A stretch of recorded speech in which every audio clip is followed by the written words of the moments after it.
Om Namah Shivaya. Episode 24, Chapter 6, verses 18 to 32. A composed mind. Viniyatam Cittam. Verse 18 tells,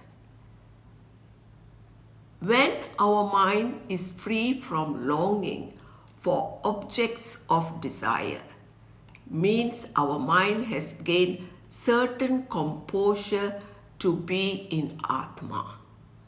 Yada Viniyatam Cittam Atmani eva avatishdate. Our bodies naturally has its limitation, and these limitations are not an issue.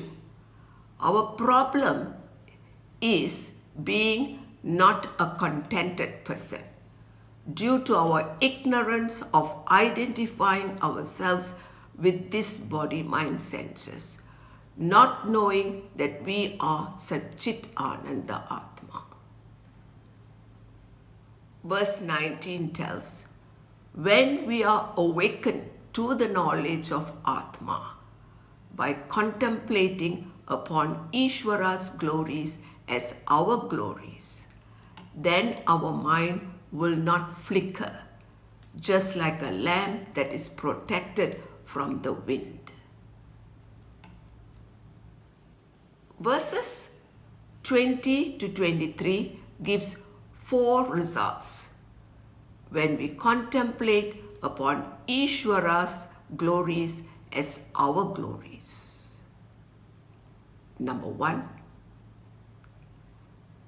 when we are awakened to the knowledge of Atma, seeing oneself by oneself alone, we rejoice in oneself alone.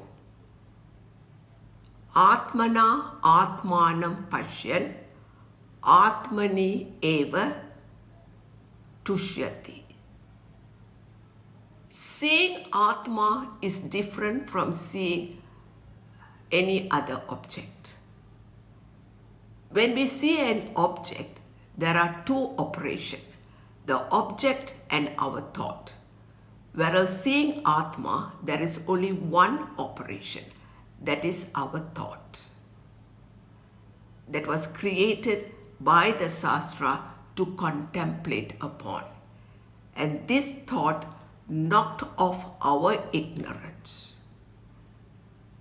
And it assumed the status of Atma, thereby rejoicing in oneself alone.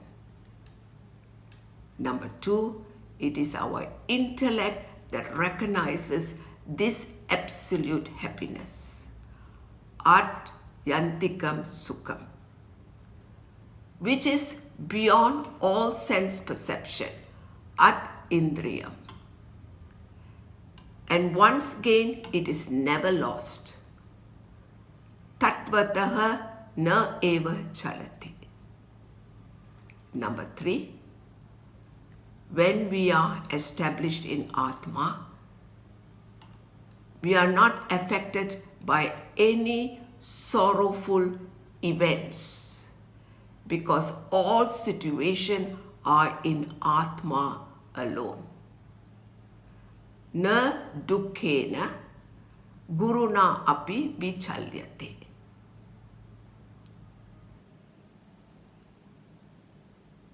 Atma's fullness cannot be disturbed, and Atma's fullness accommodates every aspect of our life, thereby giving us the wisdom to work out our prarabdha karma righteously. Number 4, now yoga is defined in a wider sense as disassociation from association with sorrow. Dukkha, samyoga, viyogam.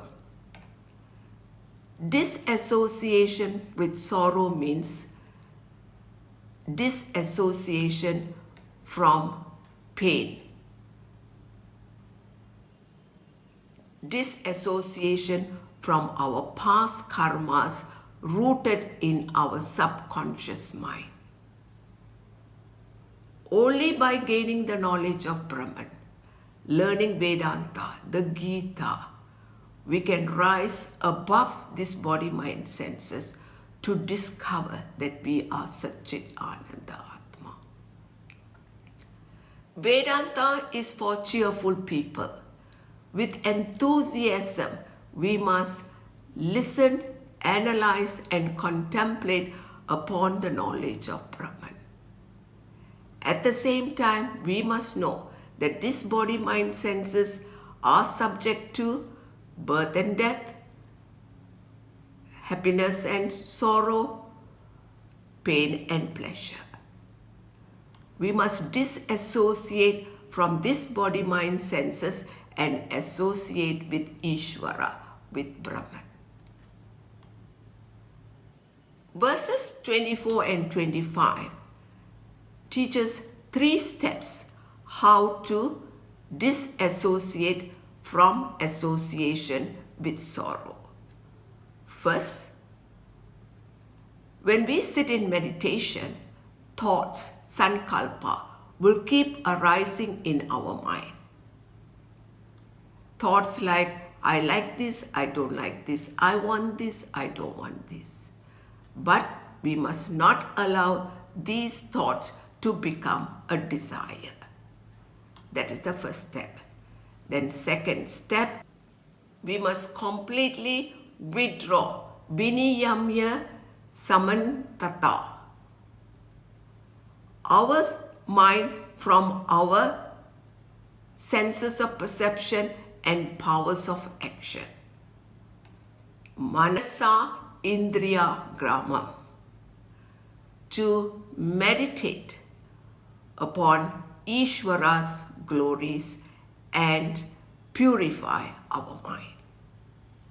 Then the third step is, then with our intellect endowed with perseverance, buddhaya dhritti grihitaya, we must contemplate upon the knowledge of Brahman to discover that we are Satchit Ananda Atma by making our mind abide in Atma alone. Atma samastam manaha kritva, and not think of anything else. Kinchit api na vichintayet.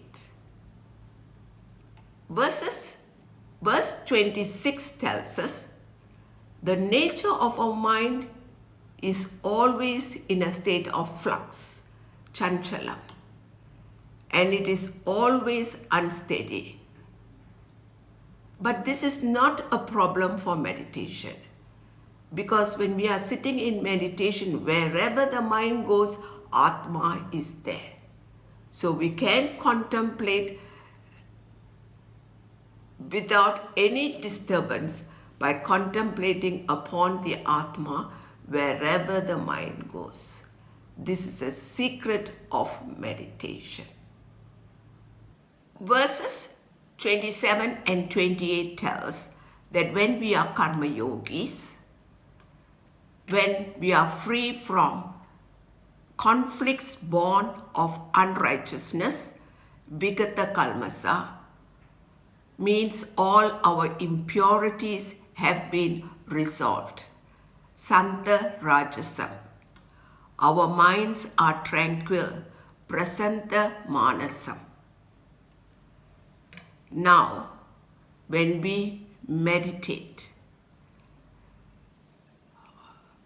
on the knowledge that Atma is Brahman, Brahma Samsprasham, the most exalted happiness reaches us. Yoginam Uttamam Sukham. We have become Brahman, Brahma Bhutam. Here, no action is required. All that is required is recognition, and it is gained easily, sukhena. by contemplating upon the knowledge of Brahman. And it is pleasant all the way, being told from the beginning of our study that we are Satchit Ananda Atma. The next three verses, verses 29 to 31, gives the entire vision of Vedanta, which is knowledge to remove our ignorance to understand the one truth in this entire universe, that we are Satchit Ananda Atma.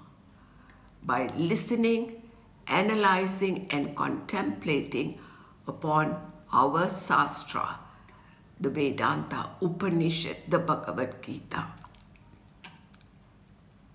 Verse 29 tells us, with a purified mind, when we are committed to contemplate upon the knowledge of Brahman, Yoga Yukta Atma, to have the vision of sameness everywhere, Sarvatra Samadarshanaha,